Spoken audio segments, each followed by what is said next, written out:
She wants to be my one. That girl, she wants me to. Kept you waiting long enough. Coming up next is the biggest selling debut artist of 2020 so far. His album reached #2 in the UK charts. He's got 21.6 million YouTube subscribers. And we have his brand new video here as well for Killer Killer. Let's welcome to the stream, Mr. KSI. Hello, JJ. How are you doing, mate? Yo, what's up? What's going on? I can't believe you and I have never crossed paths in the, decade that we've both been online together. Yeah, just in the whole like youth space.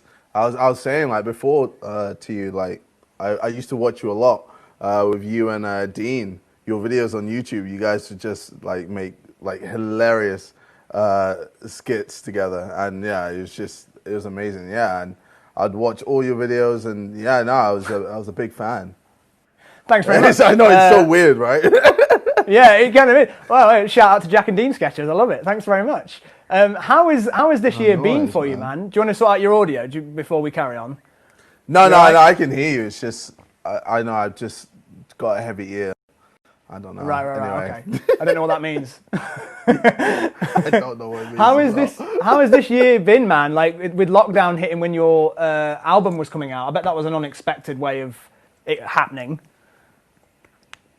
Yeah, it was pretty weird. Obviously, you know, I was working on the album, Dissimulation, and then all of a sudden this whole pandemic came out of nowhere and just messed up a lot of things. But you know, I kind of just adapt to the situation, and then I just started, you know, moving on. I was like, all right, well, you know, I'm gonna release music still.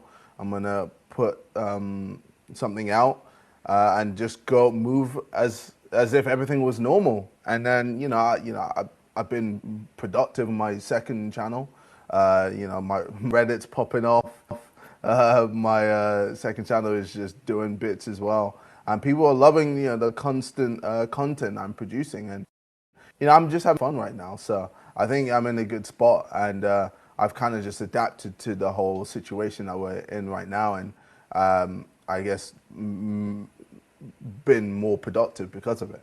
So yeah, and obviously, you know, with my album hitting like what, #2 in the official charts is mad. Didn't get #1, though, thank God. Yeah, but the thing is, you were going up against the 1975, and you did quite well. Yeah, so it was actually, it was getting to a point where it looked like I was going to beat them. So I had to like promote other albums and promote other competitors to make sure I didn't get #1. Because I said if I get #1, I'd make my hair, I'll go bald. Bald ski and all of that. I was like, no, what, and you didn't want to do that? Yeah. So I was like, yo, guys, let's start streaming the 1975 and... Hang on, whoa, so you sabotaged yourself? Yes. Like I made a whole video and everything, bro. Yeah. I was just like, yo, let's listen to the 1975 real quick. And yeah, like, obviously that album is pretty decent. And listen to this K-pop rapper as well. I can't say his name. Doutra. I can't say. I've messed his name up anyway. Yeah, I was just promoting them, and then luckily got #2. So yeah, we moved. I love that. I love that you're like, so luckily I got #2. I didn't want #1. Yeah. To go bold. I had no idea that you'd like sabotage yourself. I can't believe that. Yeah. No. Well, it's because fan base are full of trolls, man. Like they just love trolling me. So they were like, "Yo, what? KSI bold? Yes. Oh, he'll look ridiculous in music videos. Yes, we want that." So yeah, I had to do certain things to make sure I didn't get #1. And then you were saying as well that you adapted to lockdown pretty easily, and you seem to adapt to quite a lot of stuff, like YouTubing and gaming and boxing and music and stuff like that. Like, is there anything that you're like not willing to try? Like, what is it that you want to do next? Have you just got like a list of things that you want to tick off? I was thinking maybe doing ice skating, dancing on ice. That could be a thing I could. I'm kidding. No, I'm terrible. Anything to do with water. Snow, ice, I'm terrible. I can't. I can't function. Well, maybe that's the challenge. I'm just really bad. No, I want to see KSI on Dancing on Ice. Like, no, I don't think you do, to be honest. Bro, it's just going to be a mess. I can't skate. I can't skate for the life of me. I remember I went on a date with a girl, and she was like, she suggested skating. And obviously I tried to pretend that I was sick at it because I wanted to show off and, be like, yeah, I'm decent. But I was like bricking it because I was like, yo, I don't know how to skate to save my life. So you were like, I can do the backward stuff, I can do spins. You wait yeah. till you see Yeah, none of that happened. Literally, I went on and I was holding on the railings like the whole time. And she was like, you all right? I was like, yeah, just trying to get accustomed to the ice here. Yeah, I left my skates at home. Different. Like, I'm not used to this sort of ice. The ice I'm on usually different. And then she was just like, oh, do you want me to hold your hand? I was like, no. What are you doing? What are you doing? Stop. So obviously, man tried to skate by himself, fell on the floor, and then I had some kid just start laughing at me. Like he pointed and laughed at me. And bro, I couldn't even like clap back because I tried standing up and I fell over again. So it was just a mess. So I've just decided water, anything to do with water, anything to do with ice, anything to do with snow, I'm good. Sure. Okay, so not that, but all the other stuff that you've been doing, that is insane to me, the amount of like stuff that you've been able to do. And also you've been massively successful at all of the things. Is it shocking anymore? Like you get to like number 2 in the charts or you sell out an arena or whatever it is, it seems to go really well. Does it even register anymore that it's an impressive thing that happens? That's a really good question. And sometimes I do feel like I've lost the aspect of being excited or appreciating what I've accomplished because I keep breaking boundaries, I keep pushing to the next step, etc. And I'm just like, oh wow, this is just happening all the time. The thing is with me, like with my whole career on YouTube, it's all been very gradual. It hasn't been something that is just like spiked up. And I'm like, all of a sudden, like, whoa, this is cool. Oh my God. It's just been a gradual process, little steps. Even with the music, little step. I think Lamborghini was the first track where I took it kind of seriously. Like before then, it was just a hobby. I would just play around with it. I just enjoyed doing music. And then once Lamborghini popped off, I was like, yo, actually, you know what? Maybe I could do this seriously. And I know some people in the chat are like, wait, you dropped Lamborghini and you think you could be a serious artist? So, but I don't know, for me, it kind of validated that, I could actually do this for real. So I wanted to just work on my craft, get better and better. And, over the years, I've really just found myself, found my sound, and found what works. And I'm always just trying to get better at everything that I do, whether it's boxing, whether it's YouTube, whether it's music, anything. As a human, we all want to improve. So like for me, I'm always there trying to just improve everything that I do. So yeah, I think now I'm in a space where I'm just breaking boundaries like it's nothing. But I've been putting in work. I've been grinding for years upon years upon years. I failed so many times. It's just that people, I guess, have forgotten every time that I failed. And they just see me winning all the time and they think, oh, that's just it. That's just how it is. But no, trust me, I've I've put out stinkers when it comes to music. I've been beat up badly in sparring. I bust my eardrum in a sparring match that I had before my fight with Logan.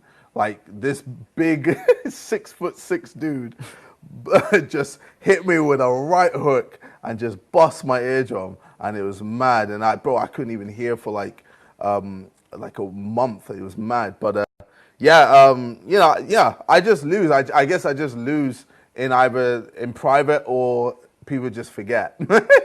Yeah, I was going to say, because the amount of stuff that you're trying, you're doing it publicly. So when you do fail, people are going to, all this stuff could have gone horribly wrong. It just happens to have gone right most of the time. Yeah. But you're like trying out this new stuff in the public eye all the time. And I think that's a really brave thing to be doing. Like, oh, I could fall on my face in front of millions and millions of people. So you're trying out new stuff, which is kind of what YouTube has always been about. The idea of making stuff online has always been like, we're just going to practice this stuff in front of an audience. And you've been doing that on a larger and larger scale. Yeah, I mean, and yeah, it's a lot of pressure, but you know, pressure makes diamonds. But God, that was cringe. I'm sorry. But yeah, no, like I don't know. I'm able to handle the pressure, and you know, I had situations where you know I've had small crowds. For instance, if I'm talking about the music, I've had small crowds that I perform to, and then it'll slowly get bigger and bigger and bigger. And then, you know, with that, it kind of allowed me with the boxing to not feel under pressure when I've got all these eyes watching me do, you know, fight so and so. So, yeah, it's all just been a slow process, but you know, over time, you know, through practice, I've just got better at being able to handle the pressure of whether it's, you know, social media or being in the ring or doing music. I'm able to just, yeah, like I feel like I've matured faster than many other entertainers because I've been through it all essentially. You know, I've had my ups, I've had my downs, and you know, I've come out on the other side, you know, a better man. So, yeah. And I'm wondering as well, like, about the album, some of the huge names that you've got on it, like the collaborators that you've got on it, like Tion Wayne and Swarms and Rick Ross and Offset. Like how did those collaborations sort of happen? And did you enjoy like that process of working with like more established musicians? Did they help you like form a path of what you wanted to do? Yeah, so pretty much the whole thing cost me like 5 million. So to get Rick Ross a little bit, no, I'm kidding. Nah, imagine I'd be bankrupt. Well, okay, maybe not bankrupt, but I wouldn't be in the best position. But yeah, no, like with a lot of times with the artists that I wanted to work with, they just kind of liked what I did. I mean, obviously, they saw the numbers, they saw the hype, they saw that there was something here, so it made sense for them to tap into that. And you know, it's no coincidence that I got Rick Ross and Lil Baby their top 10 in the official charts, and same with like and I got another top 10 with of Houdini with Swarms and Tion Wayne. Yeah, with all these tracks and all these artists, you know, they're looking and they're seeing and they're realizing that I can actually, you know, step up to the plate. I'm not just some YouTuber that's just trying this out because I think it's cool. Like, I've been doing music for a long time. Like, I'm sure a lot of my OG fans will know, you know, remember like football rap battles that I used to do, or the funny little rap clips or rap things that I would do in my race to Division 1, and all these other like things I did on my YouTube channel, even the diss tracks and all this and that. Like, you know, I've always been doing music. I've always been working on music. I've always been improving. And, you know, all these artists, I guess, saw the work, saw that I was serious about this, took the risk, and, you know, now it's paid off. And, you know, it's amazing to be able to get all these artists on. And for my next album, I'm going to have even bigger artists and, you know, be able to collab with people that I'm really excited to collab with. And, yeah, just keep pushing the boundary and just seeing where I go and just improving the music as well. You know, I was talking to Anthony Fantano literally yesterday about how I want to improve my album and how I want to, you know, improve as a musician, as an artist. And, you know, I as a person, you know, I'm a jokey person, you know. I'm gonna have, you know, I'm a me myself. I'm gonna play games and, you know, have fun. But at the end of the day, like, I'm also, you know, I can be very serious. And when I put my mind to something, you know, I make sure to succeed because, you know, through hard work, you can literally do anything. So, yeah, and I guess that's, and with that's this, just one of the messages that, yeah. with the collaborations on the album, was there anybody that you were like, I can't believe this person is actually gonna like? Was there somebody that you were like, maybe this person? Offset. I'll go for it. Offset. Yeah. Offset. Yeah. I did not expect Offset to be like, yeah, I'm down. Because it's Offset, man. Man from the Migos, bro. Man's popping off in America, bro. And for him to just be like, yes, to a KSI song, bro, I was like, there's no chance. But he said, I assume it's still like a pinch me thing. You're like, I can't really believe that this is happening. Oh yeah, even when I met him, like I was just in shock. I was like starstruck and everything. I couldn't believe it. And did the music video and it popped off, and yo, it's just sick, man. Like, yeah, it's just sick. It's just sick. The whole thing is sick, and it's unreal that. Because I listen to these people. I listen to Rick Ross. I listen to the Lil Baby. I listen to Offset. I listen to all these people. Tion Wayne. I listen to all these people, and to be able to then do songs with them, it's surreal. But I know, okay, I need to still show that I mean business, and I have worth, and I have an important. No, I know exactly what you're saying. That rather than like looking up to these people, like, oh, I can't believe they're working with me. It's like, no, I've earned this. I'm at this position now where like I can stand shoulder to shoulder with these people. So your track Houdini, which features Swarms and Tion Wayne, we're going to show the full video for that now. Yeah. So let's take a look at this. This is this is KSI with Houdini. Let's go. That was KSI with Houdini. Welcome back, JJ. JJ. JJ! Can you hear me? Is he talking to me? Oh, I cannot, boss. He can't hear me. I can say what I want about him. You can hear me? Oh, no. Well, I wasn't going to say anything. Don't worry about it. So that video is like, that is so good. Like, how much say do you have in the making of the music videos and what they're like and the tone of it? How does that happen? Oh yeah, I have 100% say with everything that I do, and with a lot of the music videos, I think it depends on the song. So for a song like Houdini, I thought it would have been, it would have been good for it to just look stylistically and visually good and appealing, and just slick shots, nothing too crazy, and also just before the whole pandemic thing, so. This was when things were about to, hit the fan. So, we were quite limited with what we could do. But yeah, it was a. Do you find those limitations? And, one of my biggest. Do you find that they sort of allow you to be more creative? Those limitations, or are you frustrated when you get boxed in? Frustrated. I hate being boxed in. I hate boxes. No, I hate just. Not being able to do what I want, and that's why, like, even like with Killer Killer, like, I'm gassed because it was perfect with everything that me and Troy were working on, and Nayib also smashed it, and with Domain as well. I've just said the next music video. Oh wow, there we go, exclusive. Little exclusive for Amazon. It's too late. It's too late now.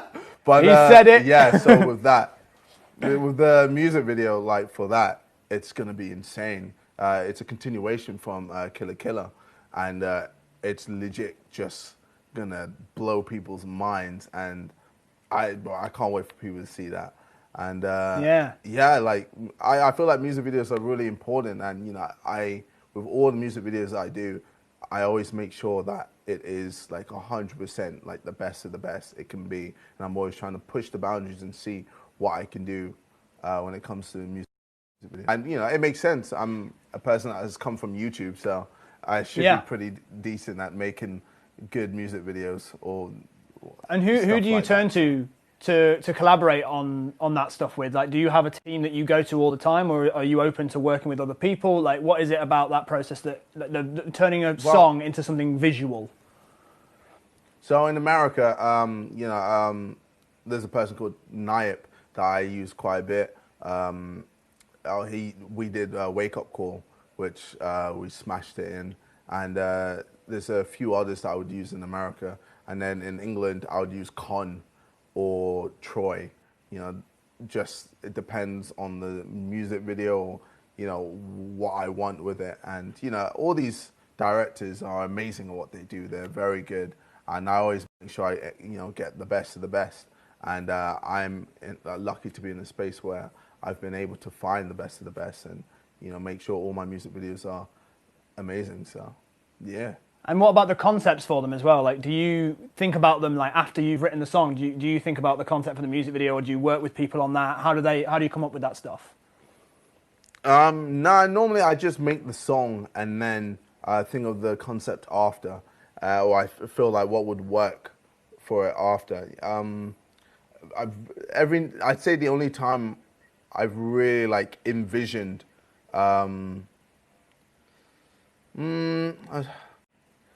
No, not really. I know that for me, I kind of just music first. I think for me, like I was trying to say, like I did it with On Point, that I envisioned the music video, but I knew that was going to be like a diss track towards Logan-ish.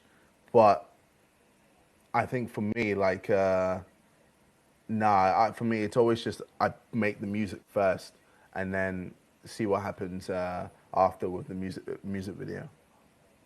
And when you're making the music as well, like what is inspiring you? Like, is it things in your life? Is it other music? Is it what is it that you're thinking of when you're writing that music, or when you're trying to decide what the sound is going to be for a particular when the song's about something more personal or whatever? Like, how do you go about creating that? Yeah, it's just a lot of times it's just personal things that happen in my life. Like everything I rap about, I just rap about me. I just rap about what's going on in my life, and you know, people say you should write what you know, so. Well, yeah, exactly. And I guess for me, I kind of just, I see a lot of people use my music as inspiration and a way to really empower them and show, you know, like, because people can, people have seen where I started from as a YouTuber with 0 subscribers to where I'm at now, and you know that whole journey is inspiring, and I show that through my music as well. And people just get, inspired by that. And I feel like with the music, I just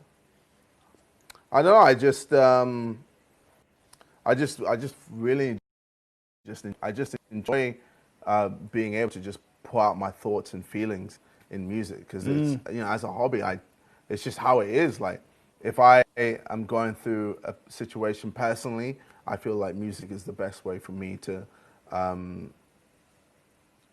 I guess it's quite therapeutic in a way of how it allows me to really get my thoughts and feelings out there. Whereas I can't, I feel like it doesn't really make sense to just say it in a YouTube video or just, say it in a tweet. I'd much rather just, musically say my thoughts and feelings. And it works. And, not all the time it's, sad or personal. A lot of time it's, me showing the happy sides of being me, or the happy sides of things that I've gone through. And that's kind of just where I'm at with it. A lot of times I like that as well. Myself and just. I like that because where we've come from, where we just create stuff online, and there's definitely a culture where people just share whatever when it's on their mind. But actually, the more we've grown, there's more of a sort of, I suppose, a desire to sort of spend time on making something rather than just putting it out there as a thought or as a quick YouTube video that you'll just record and put it out there. You're like, actually, no, I want to spend some time thinking about this and feeling this and then creating something out of it, and I can look back on that and go, that's where I was at when I made that. Yeah, exactly. Bro, exactly that. And I feel like over time I've realized how can I say this? I've realized that I'm a role model, essentially. Like, it's not like I wanted to be a role model. I didn't think I'd ever be a role model. I kind of just made the YouTube videos and I enjoyed doing that. And then obviously opportunities came about and I just become the person I am today. But I have a lot of people who look up to me, and I want to use the power that I have to, do a lot of good, and essentially just have fun with it at the same time as well, and I know it's just something that I'm passionate about, essentially. Like, It's become important to you, for me, and I think it's really good to hear you acknowledge that you are a role model and people do look up to you, because there's a lot of times where, all sorts of celebrity and whatever, whoever has a platform, sometimes there's that, I don't really want to acknowledge, I never asked to be a role model, whatever it is, but actually, when you've got all those eyes on you, you are no matter what, like that's what you are, and it's amazing that you have got to a stage now where you want to acknowledge that, and you're going to use it for positive reasons and inspire people. I think that's a really, really good way of looking at it, because you could very easily just ignore it and just do whatever you want to do and go, well, I'm just doing my thing. Yeah. Well, and I think that's kind of what I did back in the day and I was immature. I kind of just didn't. I was like, I'm not a role model. I don't care, and I just went left a lot of the times. But over the years, I've grown and I've really become a man, and I feel like now I'm really taking responsibility with the power that I have and making sure I put it to good use. Was there anything that happened specifically that you were? Oh, sorry. No, go on. I was going to say, like, I'm probably going to make a mistake still here and there. Like, of course. I'm not perfect. But you're a human being. Well, yeah, exactly. So, yeah. I assume. But yeah, like, was there anything? What? Was there anything like specifically in your career or in your life where you were just like, actually no, I think I need to shift this, or did it happen gradually? Or was there something that you could look to and be like, I don't want to do that anymore? I think 2017 was the year where everything kind of just changed for me. That's when I took like a 6-month break, and I really just decided I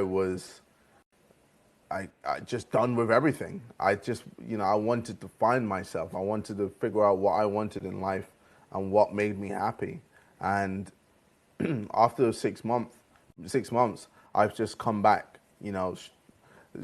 I know people meme that, I was transforming and I'm learning and all this and that, but I was coming into my own and becoming a better person. And, over the years, people have seen that.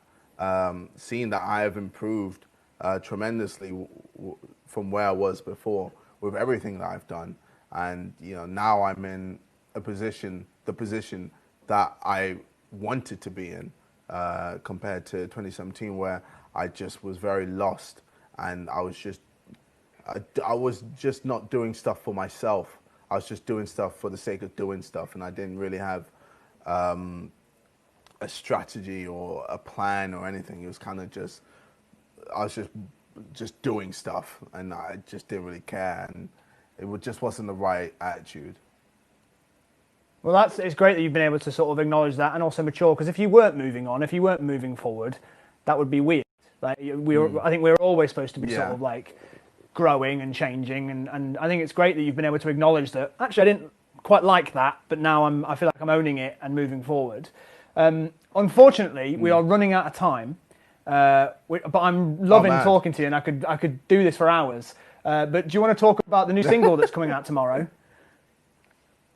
So obviously we got Lighter with me and Nathan Dorr, big banger. This is Harry or Rodashaw's favorite song. He's actually going to Ibiza this weekend with a couple of the guys, just to have a bit of fun over there. But they were saying they're going to be blaring out the song because it's his favorite and he loves it. And this is a huge song. This is one of my best songs for sure. And me, Nathan Dorr, Ella Henderson, we all smashed it. And I'm excited for people to hear it. Like, it's gonna be huge. And I mean, I guess I'm aiming for #1. We'll see. Like, I'm gonna try and push it to, get a number You're not one. going to try and shave I your head believe this time? we can with this type of song. No, no, no, no, no bets, no bets, no bets. None of this Bolski. Yeah, no, no. It's just, it's just me just putting out a song and let's try and get it to number one and nothing else happens. But yeah, no, like the reception has been mad already with I know some countries are able to already listen to the song and the reception has been incredible. And I just can't wait for everyone, the whole world to hear it. And yeah, rave to it. Mate, and also a couple of days ago you released a music video for Killer Killer, which we're going to see in a little minute. Do you want to talk about that that track and that video a little bit and what it was like making it? Yes. So shout Iona Lee. She is a star. She smashed it with her vocals and smashed it in the music video. And yeah, she's got a big future ahead of her, I know for sure. But yeah, no, me, Troy, and Nipe all worked on this music video and did bits, man, like the whole stealing some money and having superpowers and everything. Like, I don't know, for me, I like Proper wish fulfillment. like a villain in music video. You know what? Like wish fulfillment. You're just like, I've got powers now. Yeah. So like, I like having like superpowers, and I like also, you know, I'd reference me like doing instant transmission in the music video, like a Goku reference, and then me also just, you know, superpowers to get into the building, steal some money, and then obviously with the next music video, Domain, that's when, you know, everything's just gonna hit the fan and it's gonna be wild. And yeah, like obviously the police have arrived and I just gotta do my thing while trying to steal all this money, blah blah blah. So yeah, no, nice, man. Is it weird like doing that sort of stuff on set, like pretending you've got superpowers without, or that you just like the effects are gonna be after this? Is it weird doing that on set? Yeah. No, I get it. Like I've done it before. Like if you look at a lot of my music videos, there's a growing trend where I'm either like trans or teleporting somewhere, or I'm jumping out the sky, or I'm just doing something superpower-esque. So yeah, I kind of understand like the whole special effects. Why not? That, so. Yeah, why not do that? Yeah. Well, JJ, we've come to the end.